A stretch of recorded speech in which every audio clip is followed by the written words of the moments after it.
We can't stand you. You're a vice president. The worst. You're the worst vice president. Kamala, you're fired. Get the hell out of here. You're fired. There are things that he says that will be the subject of skits and laughter and jokes.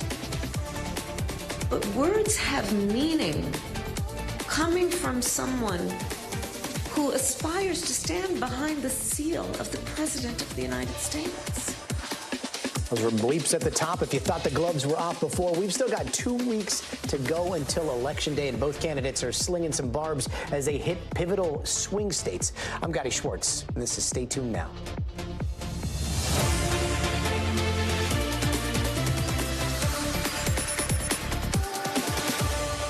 Now we start tonight on the campaign trail. Today, Vice President Kamala Harris embarked on a battleground blitz of sorts, visiting Pennsylvania, Michigan, and Wisconsin, appearing hand in hand with former Republican Congresswoman Liz Cheney, a vocal critic of former President Donald Trump. Here's part of what they said in Pennsylvania. In this race, we have the opportunity to vote for and support somebody you can count on. We're not always going to agree, but I know Vice President Harris will always do what she believes is right for this country. We have in our grasp the ability to determine the course of our country. You know, every election we've said this is the one. This is the one. This truly is the one. Now let's bring in NBC News senior White House correspondent Kelly O'Donnell from Wisconsin right now. Kelly, how does the vice president's messaging seem to be resonating there? Well, certainly this is one of the key battleground states, and the vice president is trying to make the case to those voters, especially those who live in the suburbs, to drive up the vote in those communities. Also looking for Republican voters, independents who are turned away from Donald Trump and might be open to her message. And so she's making an appeal that she will include a Republican in her cabinet, that she would be a president for all Americans. And she has some real heft with her from the Republican Party, and that's Liz Cheney, who has been traveling with her. Of course, Liz Cheney was herself a congresswoman from Wyoming and in GOP leadership until, of course, she broke with Donald Trump. Part of what Cheney's message is today that might catch some people off guard is that Cheney is saying that even women who have had a very strong feeling opposing abortion rights, that there can be a recognition that voting for Kamala Harris would not go against that. She is arguing that some of the restrictive state laws around the country related to bans on abortion or restrictions on abortion have gone too far. Here's Congresswoman Cheney. I think there are many of us around the country who have been pro-life, but who have watched what's going on in our states since the Dobbs decision and have watched state legislatures put in place laws that are resulting in women not getting the care they need. There, in places like Texas, for example, the Attorney General is talking about suing to get access to women's medical records. That's not sustainable for us as a country.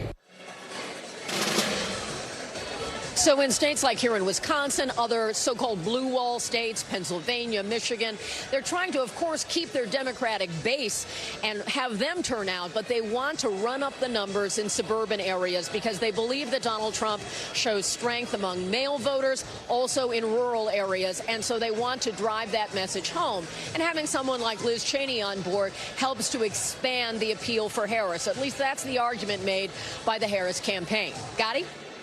And Kelly, what's coming down the pike for the Harris campaign this week? I know former First Lady Michelle Obama is making her first appearance on the campaign trail. What can you tell us about that? Well, this will be the first time we see Michelle Obama since her speech at the Democratic National Convention. Tomorrow, former President Obama will be campaigning also here in Michigan with Governor Tim Walz, the running mate for Harris. Then we'll see them sort of split some of the territory, the two Obamas, going to Michigan, going to Detroit, going to Georgia, appearing with Kamala Harris, but not together, trying to expand the map. Getting the Obamas out on the trail is significant because they remain very popular popular among the core of the Democratic base. So today, while trying to appeal to Republicans, also really trying to drive up support among base voters within the Democratic Party and people who remember the Obamas and want to come out to see them. So using the star power from the Democratic side as well as prominent figures like Liz Cheney from the Republican side. Gadi? Kelly O'Donnell in Wisconsin tonight. Thank you. And just a programming note, NBC News Now anchor Hallie Jackson is going to sit down with Vice President Harris in an exclusive one-on-one interview. You can watch it tomorrow night at 6:30 on NBC Nightly News. Meanwhile, former President Donald Trump was in the battleground state of North Carolina today, talking about everything from immigration to the damage from Hurricane Helene. I've just come from western North Carolina, where I witnessed the terrible devastation of Hurricane Helene. Boy, that is some devastation. You look at nature. It's called nature. They have houses that are beautiful, big, strong, powerful houses, and they just wiped out the gun. But his visit came after a weekend of controversial remarks. He referred to some high-profile Democrats as the enemy from within. He talked about the anatomy of late Gulf legend Arnold Palmer, and then the former president even got behind a fryer and worked at a takeout window at a McDonald's during a photo op set up by his campaign, all while taking shots at Harris. Take a listen. I love McDonald's. I love jobs. I like to see good jobs. And I think it's inappropriate when somebody puts down all over the place that she worked at McDonald's. It was a big part of her resume that she worked at McDonald's, how tough a job it was. She specifically worked at the French fry, where they make the French fries, and she talked about the heat. It was so tough. She never worked at McDonald's. The Harris campaign says the vice president worked at McDonald's on Central Avenue in Alameda, California in the summer of 1983. And let's bring in NBC's Vaughn Hilliard for more. Vaughn, can you tell us about Trump's day in North Carolina? I mean, he won the state in both 2016, 2020. How's it looking right now? Right. Really, of the 7 battleground states, Gadi, this is the state that he cannot afford to lose, most likely, largely because you said it. He won this state in 2016 and 2020, the only battleground state that he won both times. Yet he has spent a lot of time here in North Carolina over the course of the last several months. And today, coming off of Hurricane Helene striking the western part of the state, leaving almost 100 dead from the storm's impact, Donald Trump went and visited outside of Asheville here today, which accounted for about half of the deaths. He made the stop there, and then he held a campaign rally in Greenville, North Carolina. He's now here talking to a ballroom full of evangelical Christian voters here just outside of Charlotte. So for him, you know, we're 15 days away from the election here, and Donald Trump has to pick and choose where he's going, but he was clearly driving home a message of North Carolina's importance to these Republican voters, saying they must turn out. And Vaughn, I saw you had a chance to ask him about the integrity of the election in 2 weeks. What did he tell you? Right, Gadi, of course, coming off the 2020 election, which Donald Trump continues to claim was stolen from him, which is false. He has already repeatedly suggested that there's going to be cheating in the 2024 election that could potentially cost him the election to Kamala Harris. I want to let you listen, though, to my very specific question to him about such claims 2 weeks out from the election. Take a listen. Mr. President, since Chairman Whatley is here, have you, 2 weeks out from the election, have either of you seen any cheating, incidents of cheating, that leads you to believe that this election will not be fair? Well, I haven't. Unfortunately, I know the other side, and they are not good. But I have not seen. Michael, have you seen anything that looks suspicious? We're very early in the process. But. Yeah, we're very early in the process, and we're tracking across all 50 states right now to make sure that the systems that we want to have in place are in place, and we're very happy with the initial results. Now, Gadi, that second man you heard from was Michael Whatley, who is the Republican National Committee chairman, who Donald Trump tapped for this national position after actually being the chair of the North Carolina GOP in 2020. And Donald Trump says that he picked Michael Whatley because he made sure that North Carolina was not stolen from him. Again, false claims. But that is why Whatley is in this position. And at least 2 weeks out, they're not providing any specifics, despite Donald Trump, including at the rally earlier today, suggesting the Democrats intend to cheat in this election. Gadi. No one whispers at a campaign event like Vaughn Hilliard. Vaughn, thanks so much for joining us tonight. I appreciate it, my friend. And speaking of Donald Trump, the world's richest man, Elon Musk, made a surprise announcement while stumping for the former president over the weekend. Take a listen. Every day from now until the election, we're giving out $1 million prize. And all you have to do is sign a petition in support of the Constitution. It's very straightforward. You don't even have to vote. You don't have to vote. You just have to sign a petition saying you believe in the Constitution. Yep, $1 million every day to, or $1 million to every day to Pennsylvanians until Election Day who sign a petition issued by his super PAC there. And right now, the Justice Department declined to comment on whether it's looking into the legality of that whole thing. And Pennsylvania's AG has yet to get back to us for comment. But the state's former AG and current governor had this to say on Meet the Press yesterday. Thank you so much. I think there are real questions with how he is spending money in this race, how the dark money is flowing, not just into Pennsylvania, but apparently now into the pockets of Pennsylvanians. That is deeply concerning. So you think it might not be legal, yes or no? I think it's something that law enforcement could take a look at. Let's bring in Rick Hassen. He's an NBC News election law analyst and a law professor at UCLA. Thanks so much for joining us. So is paying someone or surprising someone with $1 million for signing a political petition legal? So it depends on the details, right? So signing a petition, if Elon Musk wants to give people money to sign a petition that just has symbolic value, there's no legal problem with that. The problem with this particular setup, though, is that in order to sign the petition, if you go to their website, you have to be a registered voter in one of 7 swing states. And so you can understand this as a kind of lottery where a requirement is that you be a registered voter. So it's either an inducement to get someone to register to vote, or it's a reward. Either way, there's a federal statute that says that you can't pay people for registering or for voting. And so it looks to me like it's a clear violation of the statute.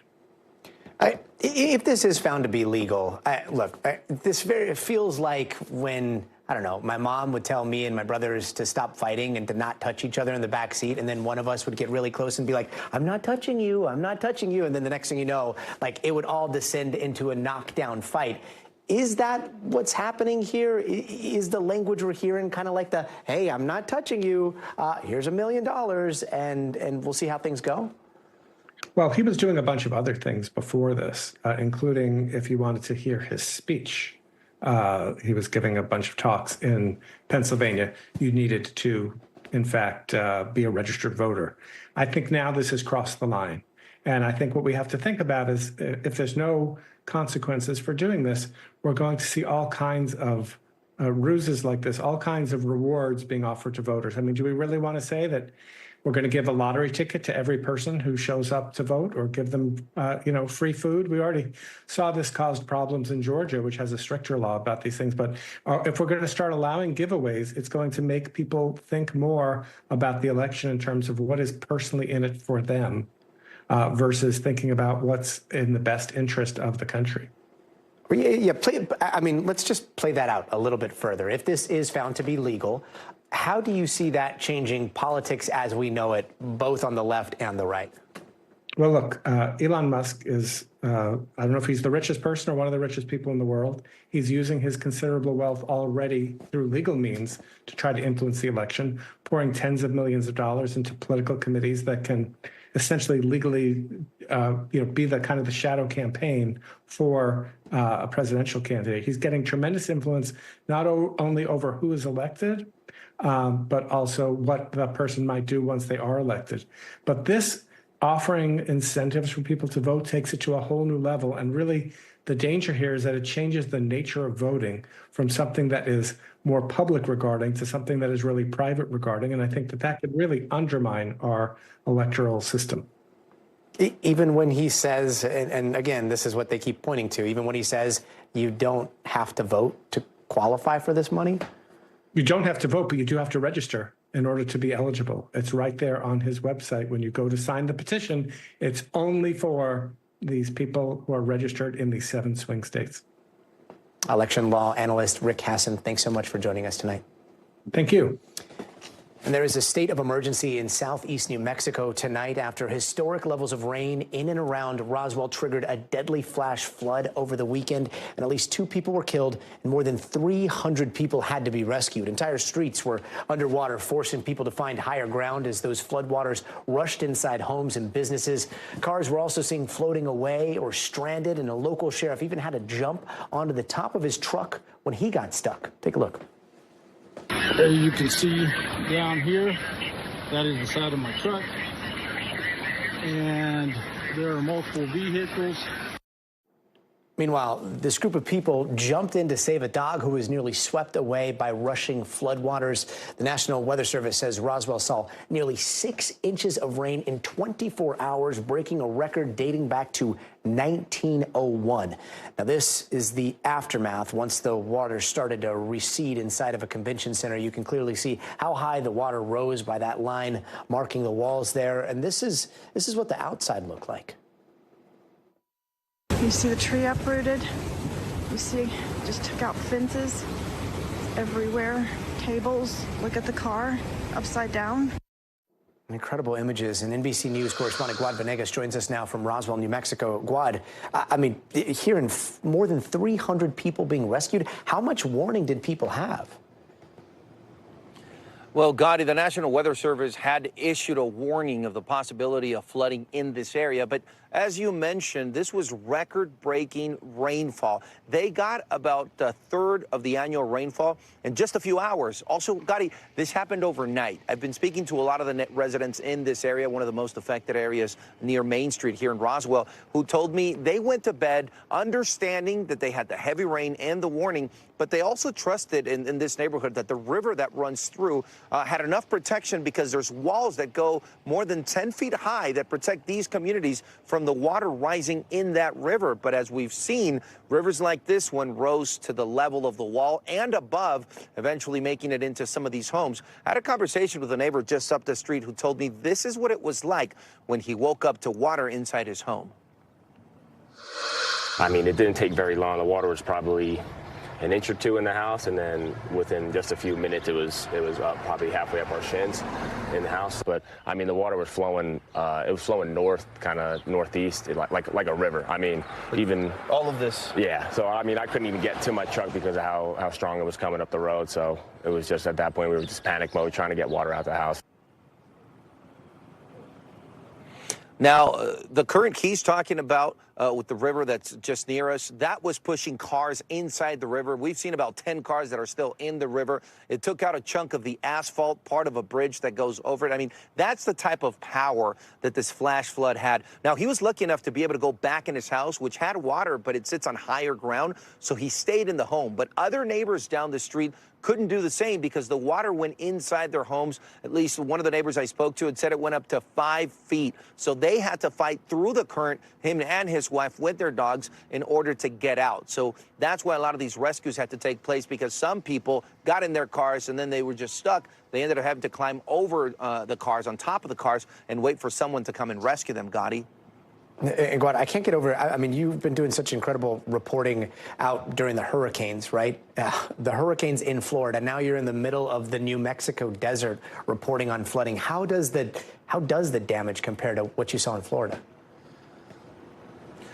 Well, whenever you have water flooding properties, you have a ton of damage, right? If the water comes in, it's hard to stop water. You can sometimes repair it with sandbags in some communities, but eventually the water will make it in, and it ruins everything inside of people's homes. You're talking about appliances, furniture, everything they own gets ruined. I mean, there's a difference when you have salt water versus water like the one that comes in in a river like this one, but the damage is there. And I think the biggest difference here is, of course, that they did not expect this. You're talking about something that happened maybe 100 years ago, at least the last time they had this much rainfall in a day. So there's no way to prepare for something you've never experienced. That's with residents and also with the authorities. So what we are seeing is more of these crazy weather events that we have to report on. But unfortunately, when you have something that hasn't happened in over 100 years in a community like this one, there's just no way to prepare. I mean, you know, we're seeing the flooding. We're seeing a response that was a conjunction of state police with the local sheriff's department, as well as the National Guard,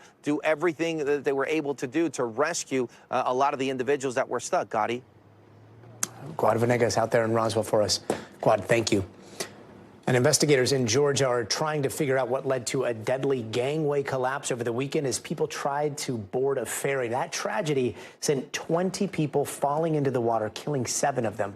Now, this happened as hundreds of people were visiting Sapelo Island, and one woman who survived the collapse described the terrifying moments she went underwater. And I went underwater. I can see the water all over my face, and I was just spitting it. I'm just trying to kick up to come back on top of the water. Something told me to stop fighting, stop kicking, and lay on your back.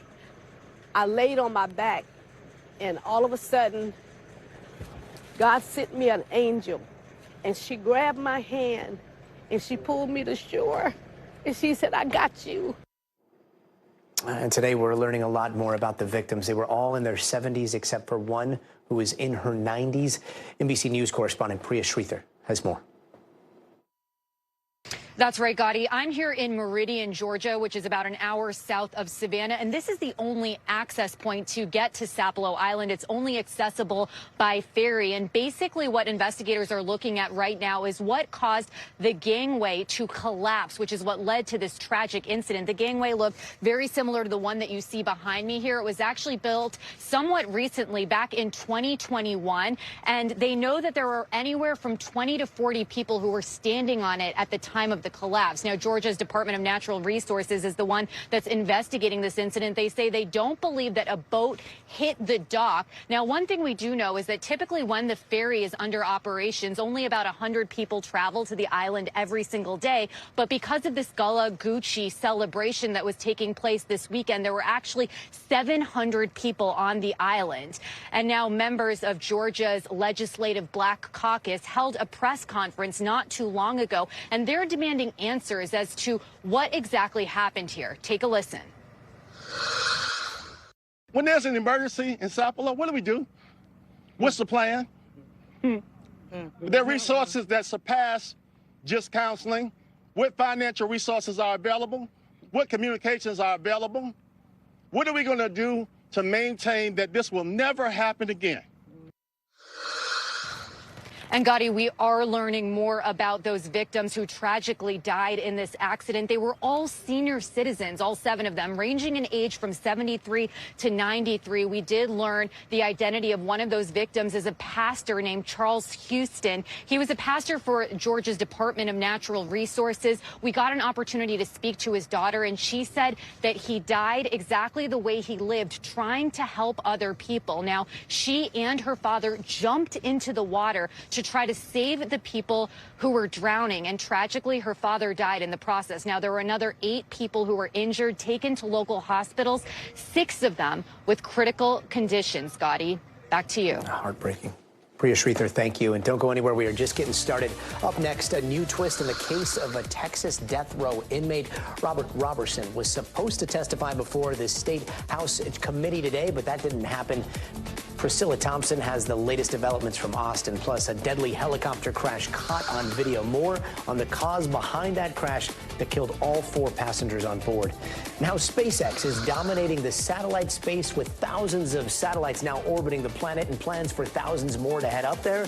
The sky is no longer the limit for the company. That story is coming up in tonight's Future of Everything, so stay tuned. 3, 2, 1, ignition.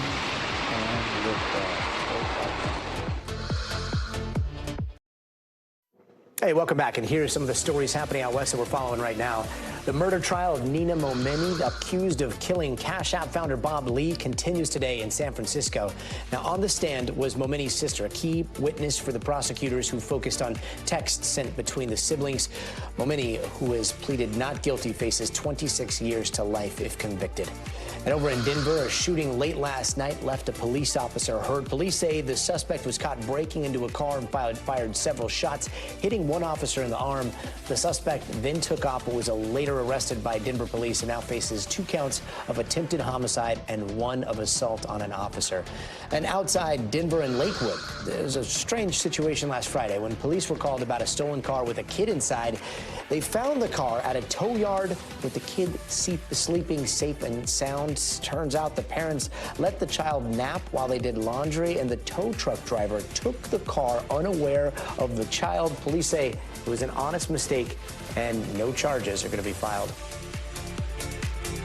In Texas, a death row inmate who was set to appear in front of lawmakers did not testify as previously planned. It is the latest in a legal back and forth over Robert Robertson, whose execution was postponed last week, minutes before he was scheduled to die, after Texas lawmakers issued a last-minute subpoena calling for Robertson to testify at the state capitol today. Now, that did not happen over a dispute over whether he should do so in person or virtually, but the hearing did go on as planned. Witnesses included Dr. Phil and best-selling author John Grisham, both of them testifying and advocating for Robertson's exoneration. And we also heard from a juror in this original case, which back in 2003 convicted him of killing his 2-year-old daughter, Nikki, based on shaken baby syndrome, that diagnosis that his lawyers and his medical experts now say is outdated and questionable. A juror saying today they got the conviction wrong. Did the jury hear everything that you needed to hear to make a correct decision in this case? With the evidence now, no.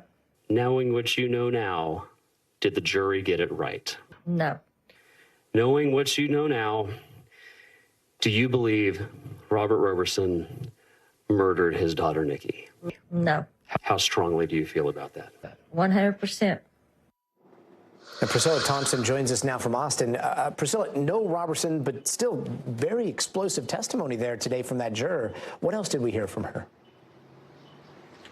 Yeah, Terry Compton was one of those 12 jurors, and she said that she has been following the case and that she just couldn't live with herself if she didn't say anything about how she feels differently now, knowing that he was preparing to potentially die. And so she spoke today and described the entire basis of the prosecution's case being on that diagnosis of shaken baby syndrome. At one point, she described them even as shaking a doll or a bear violently and saying that that is what Robertson did to his 2-year-old daughter, Nikki. I want to play some of the testimony that she delivered today. That is all that this case was based on, was shaken baby syndrome.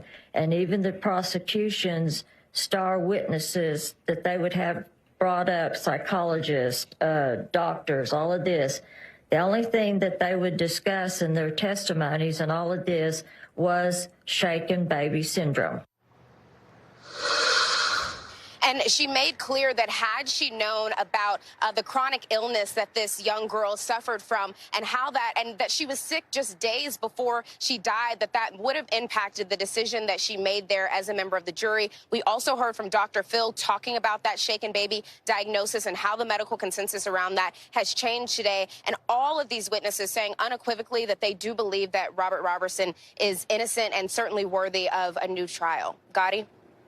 And again, Robertson was supposed to testify today. Are lawmakers going to be hearing from Robertson either virtually or in person this week or anytime soon? That remains unclear. So they're at an impasse right now with the Department of Criminal Justice saying that they cannot bring a death row inmate to the Capitol. There's nowhere to hold him. There's no prison within 80 miles of here. So they have some safety concerns. But you also have Robertson's attorney saying the subpoena says that he appears in person. They believe it would be a disservice to their client to have him show up virtually, which is what the Department of Corrections is proposing because of his autism and how he might present, and also his just unfamiliarity with the technology. So right now it is at an impasse with no word on if or when he will even testify. Gadi? Priscilla Thompson, thanks so much for watching this for us. And now to an unbelievable rescue caught on video after a teen kayaking in Hawaii spent nearly 12 hours treading water and clinging to his kayak after getting separated from his paddling group. NBC's Liz Kreutz has this incredible story of how the teen survived hours at sea, all without a life jacket. This is the miraculous moment an off-duty lifeguard pulled 17-year-old Kahiau Kawai to safety. That connection with our hands, like knowing I secured them and then put them into the vessel is like, wow, got them. The unlikely rescue in Hawaii off the coast of Waikiki, the end of a nearly 12-hour search for the teen who was lost at sea. I just felt happy in that moment that, he was there to save me. Kahiao first went missing around 6:30 Wednesday evening while he was out with his high school paddling team training for their upcoming championship race. The waves were just super tall, so you couldn't see over them. He says strong winds and rough seas tossed him out of his boat and swept away his paddle, forcing Kahiao to spend the entire night clinging to his small boat and treading water. Once the sun set, that's kind of when I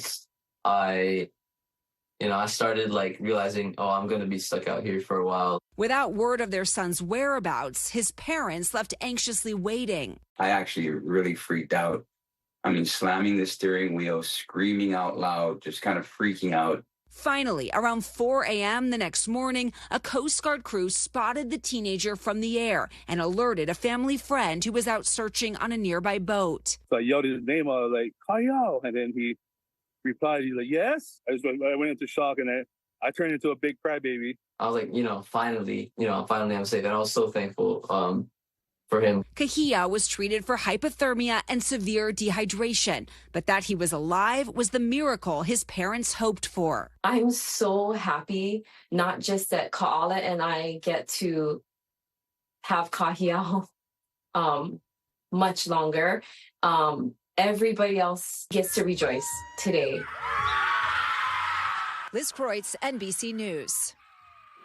Liz, thank you. Coming up, trying to escape the climate crisis, what storms like Hurricane Helene are teaching us about the threats for inland communities, why the idea of just moving away from potential disasters isn't as easy as it seems. But first, you gotta see this. Most pet owners probably aren't strangers to episodes of the zoomies around bedtime, right? But most cases of the wiggles don't end up with your furry friend falling into a 5-foot hole. That's exactly what happened to 11-year-old Sophie when her owner took her out for a walk. A trooper, fortunately, was nearby, responded quickly to the calls for help. Now, body cam footage caught the rescue as Sophie was lifted and safely. Luckily, she was completely unharmed. And the lesson there, always beware of the night zoomies. We'll be right back. Hey, welcome back. And here are some of the headlines that we're watching tonight. Sean Diddy Combs is facing even more sexual assault allegations. 5 new civil suits allege he assaulted and raped multiple people spanning from 2000 to 2022. One suit alleging he raped and drugged a woman when she was 13 years old. Combs' team has not responded to NBC's request for comment. He and his legal team have denied any wrongdoing in other recently filed suits. And the Supreme Court is striking down Michael Cohen's civil rights claims against Donald Trump. The judges rejecting his appeal over claims that Trump put him in solitary confinement for writing a tell-all book. Back in 2020, Cohen was serving a 3-year sentence on charges related to work he carried out for Trump. After 16 days in solitary confinement, Cohen was released after a federal judge found officials had retaliated against him on grounds of free speech. And the exonerated Central Park 5 are suing Donald Trump. They say the former president defamed them during last month's presidential debate when Trump said the 5 men pleaded guilty when they were tried in connection with the assault and rape trial back in 1989. And that victim died, but each man pleaded not guilty and the victim survived. The Trump campaign is calling the suit frivolous, election interference, and a distraction in the race. And the Biden administration is proposing that insurance companies pick up the tab for over-the-counter birth control. The rule would provide over 50 million women with private insurance access to the contraceptives at no cost. It's all part of the Affordable Care Act, and if finalized, it'll take effect next year. And it's a bi-coastal World Series in Major League Baseball. The LA Dodgers punched their ticket win over the New York Mets last night. Now they're facing another New York squad, the Yankees, for all the marbles this time. Game 1 is Friday night here in Los Angeles. And tonight, officials in Houston are working to identify victims of a fiery and deadly helicopter crash. Now, the security camera caught the moment that helicopter hit a radio tower. You can see the chopper on the top right there. Then it smashes right into the tower. There's that flash of light. Another angle captured by a witness shows a fireball sinking to the ground as the tower crumbles shortly after. Firefighters say the collapse sparked a fire in a field. It spread nearly 3 city blocks. Fortunately, no one on the ground was hurt and no homes were damaged. But huge pieces of debris were also spotted all over that area near the crash. NBC News correspondent Stephen Romo has been following the story. Steve, how did this happen? Yeah, a great question, Gadi. We were hoping to get some more answers late today. The NTSB held a briefing, but did not provide much of an update for people who are very curious about this because there are a lot of radio towers in the area. This is the 4th most populated city in the United States. This was just east of downtown. This is a very busy area. This helicopter ran into the radio tower that we're showing here on the screen. The NTSB saying the FAA will have to answer questions that people are bringing up about whether the lighting was working properly on that tower. That's something that local media is certainly focusing on quite a bit right now. The tower sort of folded in over on itself before it collapsed, and residents who live near the area say if it had gone the other direction, it could have hit buildings, it could have hit homes, it could have been a whole lot worse. It is incredible that no one was injured on the ground, Gadi, but of course those 4 people, including that child on board, lost their lives. Yeah, so tragic. And what are investigators looking for in all that debris? Yeah, they have their work cut out for them. They work slowly and methodically in all these situations, but here they're not just dealing with the aircraft, they're also dealing with the tower, which has left plenty of debris as well. There is no flight data recorder on the helicopter. There's not required to be one, so they're not looking for that. They're trying to sort of like a puzzle piece this together, what part of the tower was hit, what part of the aircraft collided with it, and how it unfolded from there. Here's more of what police had to say about the investigation from earlier today. And what our Vehicular Crimes Division reconstruction crew will do is conduct a 3-dimensional scan of that area. That'll include photographs, which will take approximately 4 to 5 hours. It may take longer. Once that's done, within 2 to 3 days, the Houston Police Department will provide that evidence to the NTSB and the FAA for them to conduct their investigation. Well, the NTSB also sent out an email address for neighbors in that area, asking them to send statements if they were witnesses to this, and also surveillance footage, because they're trying to do what we are and get that footage so we can try to figure out exactly what went happen here. Gadi? And Steve, do we know about the victims of this crash? I know you mentioned a child. What do we know about them? Yeah, something that there's a lot of questions about as well right now. Not only who they were, but where they were going. That is also not clear right now. 8 p.m. on a Sunday night, where they were actually headed. We know there were 4 people on board. Authorities saying that one is a child. They are not giving the ages right now. They're saying the medical examiner with Harris County, they will be putting out the information on who those people are once they are ready to do that. There is no timeline either on when that will happen. Just more questions there, Gadi. Stephen Romo, thank you. And as parts of the South start to rebuild from hurricanes Helene and Milton, for some people it is nothing new. And we're not just talking about homeowners who are used to extreme weather in their backyard, but also for people who move to escape those areas only to discover so-called climate safe havens might not provide relief. Here's NBC Now anchor Hallie Jackson. Get through that. To Melissa Booth, Asheville may never look the same. It's gone. I mean, it's completely gone. This is where I enjoyed so many hours of relaxing and enjoying the river. Her favorite hangouts destroyed by the flooding after Hurricane Helene. And it's along this river where we first met Booth and her husband 3 years ago after they'd moved here from coastal Georgia. Was climate change the only reason that you decided to move? I would say it was the biggest reason. Asheville had earned a reputation as a so-called climate haven, along with places like Duluth and Buffalo. Not immune to climate change impacts, but maybe more resilient, which came up in our conversation with Booth, a climate scientist.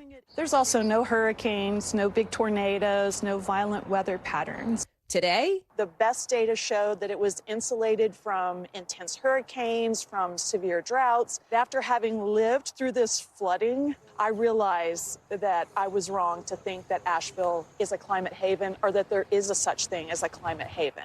More than 90% of counties in the U.S. have had at least one disaster claim filed. And over the next 30 years, some estimates predict 7.5 million Americans could move because of climate risk. When they think about buying a home, they think about where to live and a way they just didn't 20 years ago.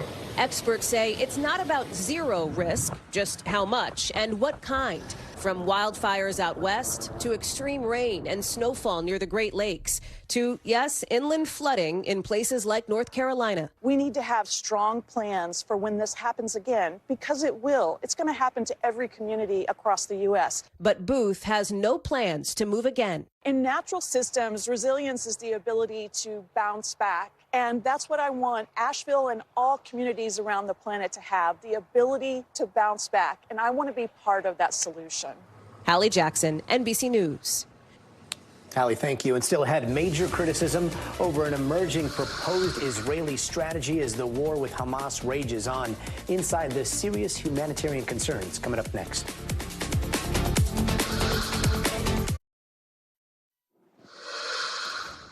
Secretary of State Antony Blinken is once again heading back to the Middle East for another round of ceasefire talks to end the war in Gaza. But both Israeli Prime Minister Benjamin Netanyahu and Hamas leaders are promising to continue fighting after the killing of Hamas leader Yahya Sinwar last week. Now, Israel is also continuing its offensive in Lebanon. NBC News cameras were rolling as an Israeli airstrike came down in southern Beirut earlier today. Lebanon's health ministry says at least 4 people were killed, including a child, and more than 20 other people were hurt in another airstrike near a hospital. And as concerns are growing of a full-scale war in the Middle East, so are concerns of a dire humanitarian crisis in Gaza. A human rights group in Israel claims there are signs Israel's military is beginning to quietly implement the, quote, general's plan, which they say is a dramatic strategy to force anyone left in northern Gaza to evacuate, surrender, or starve. NBC News correspondent Hala Garani takes us closer for a closer look. For the residents of northern Gaza, this is what hell on earth looks like. Since the start of October, little to no food has gone in, and IDF airstrikes have killed hundreds, according to the Gazan Civil Defense. The conditions on the ground leading some to believe Israel is already implementing a radical strategy known as the General's Plan, forcing the evacuation of every resident in the north, anyone left considered a combatant, a military target, deprived of food, water, and medicine, starve or surrender. A plan proposed by this man to the Israeli parliament in September, former National Security Council head Giora Eiland. We caught up with him in his office near Tel Aviv, where he claims his strategy comes from the U.S. Department of Defense. If you manage to evacuate civilians, it is allowed and even recommended to cause a siege and to bring the people who are there to die in starvation. This is what is written according to the Marian Manual. This DoD Law of War manual, in fact, calls a siege permissible rather than recommended. But this former general, who says he still receives official intelligence briefings, says his plan is not being implemented because it is not a full siege, and civilians, he says, are still in the way. If you tell 300,000 people, basically, at the end of the barrel of a gun, you leave or we kill you or we starve you, how is that? No. We tell them to leave to a safe area, which is the area of Muasi, along the coast. That has been repeatedly bombed by Not at all. It has been. I have actually done stories on it and geolocated strikes in Muasi after people were told to evacuate. Sometimes when the terrorists happen to be there, it is a relatively safe place. The IDF denies implementing the general's plan, but 27 members of parliament and ministers, some from Benjamin Netanyahu's own party, publicly support it. Several times since the beginning of October, Israeli authorities have posted evacuation orders online and dropped leaflets over areas like Jabalia and Beit Lahia. In the last year, many have been forced to leave the north, but 400,000 people remain there, told to go. Some won't, and some can't. But the Major General says there is no way that you cannot evacuate people, even elderly people or people who cannot walk or people who are wounded or whatever. This is all nonsense. For veteran Palestinian politician Mustafa Barghouti, this plan is already a reality. I think now everybody sees that the so-called general's plan is being implemented. A plan to starve the people in the north of Gaza, to bombard them continuously, to kill so many of them, to force them to leave Gaza, to leave the north of Gaza. It is a plan to ethnically cleanse the whole north of Gaza. To what end? Do you think it's eventually to annex parts of the Gaza Strip? Absolutely. On the ground, emergency services tell our teams in Gaza these areas are almost entirely sealed off to rescue workers already. An IDF spokesperson posting this photo, claiming these residents of Jabalia are leaving willingly. But the exhaustion of those forced to flee once again is etched on the faces of the displaced. There is no place for me to stay, this woman says. We lived through hard times. It is enough. While others say they would rather stay than venture into the unknown. I have my 5 daughters with me. I want to stay in my house and die with dignity, this man says. For Major General Eland, this is simply what happens in war. So it is probably the most common military act, and this is to conquer land from your enemy. So I'm speaking about conquering this area for purely military reasons. Whether it's the exact general's plan or some version of it, for the civilians of northern Gaza, it matters little. The forced displacement and bloodshed and hunger are already their daily reality. Hala Garani reporting. Hala, thank you. Before we go, it is time for the future of everything, a major milestone today for SpaceX's Starlink. But what exactly are the company's long-term plans, and what does it mean for the future of the internet? That's coming up in tonight's Future of Everything. Plus, giving new meaning to the term long-distance connection, we're going to meet the teenager who built a way to talk to the International Space Station, how his 5-year quest became a reality. Stay tuned.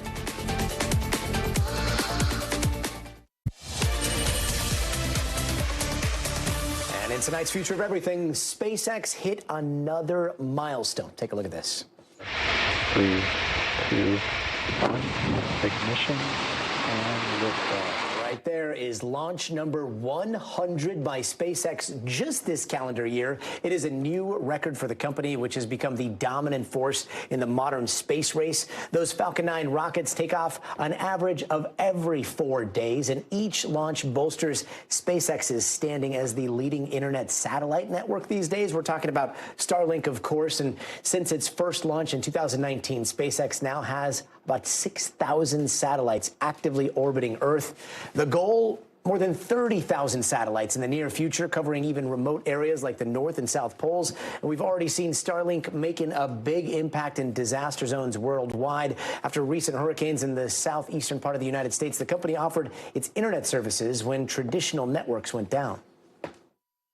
Overnight, we learned Elon Musk's Starlink will provide free satellite internet service to those affected by the storm. Starlink will deliver kits and instructions to people who need them the most. This device can help bring western North Carolina back online. It's a Starlink receiver. The equipment makes it possible to text and make calls.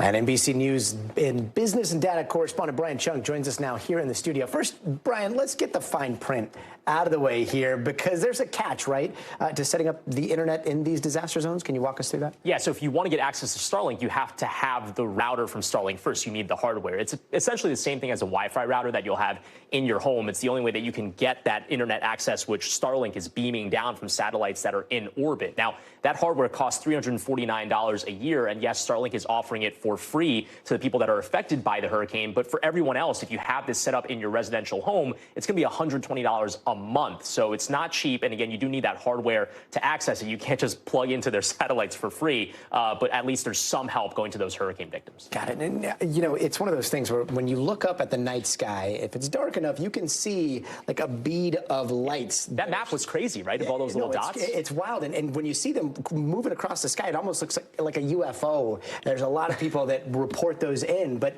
those are like a train of Starlink satellites that are making their way across the sky there.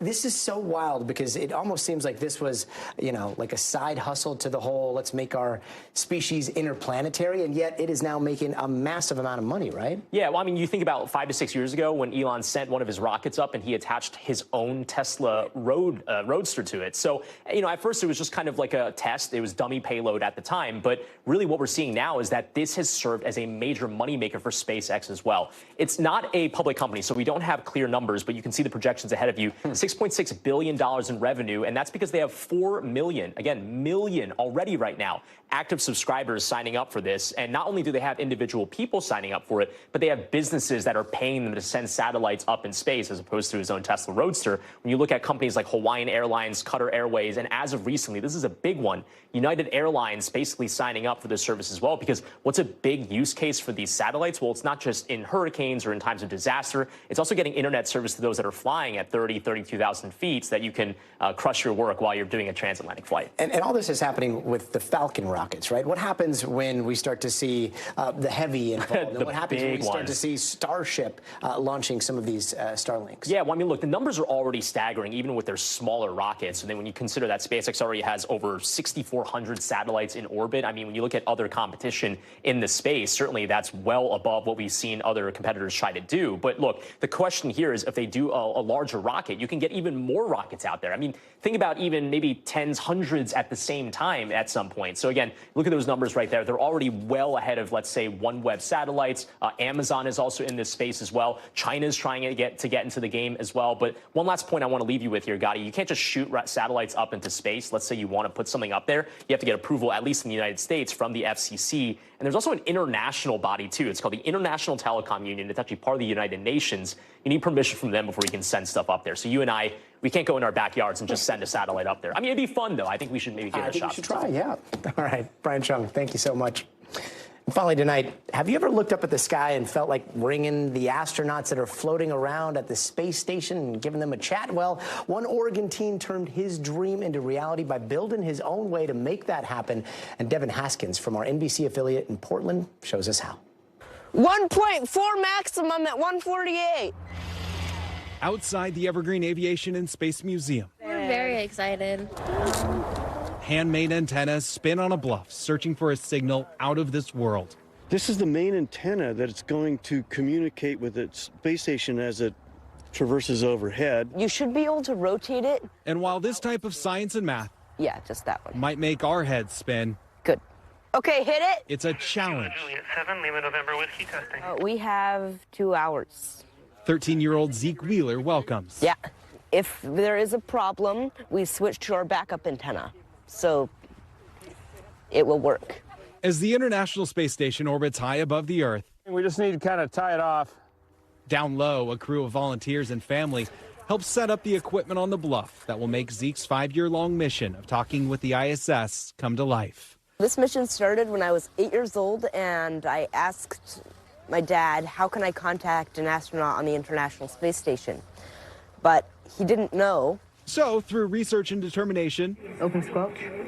He found his answer in a ham radio. And if I got my ham radio license, I would be able to use it to talk to astronauts on the International Space Station. Among those helping today, I'm the muscle. His grandpa Mark. It sends chills up my spine to see where he's at. In a digital world, sometimes the best connection is still analog. And what they didn't buy, they built. I made all of the 3D printed boxes and their buttons. But even with all that, they still needed a way to connect to outer space. But then we found ERIS, the NASA's educational outreach program that does schedule calls between students or organizations and an astronaut. With help from ERIS and his online charter school Teach Northwest, they were given permission from NASA and a 10-minute window of time to talk with astronaut Sunita Williams. We've got a little less than 2 hours. And with the final checks in place, have you tried powering up the ham and seeing if you can make contact and making sure it was finally time? Anyone assess? Anyone assess? Anyone assess? This is Kilo Juliet 7 November Lima Lima. Kilo Juliet 7 November Lima Lima. Let's go! After 5 years, his mom watched as her son Zeke, yes, he did it. I'm so relieved, had answered the one question he was determined to answer.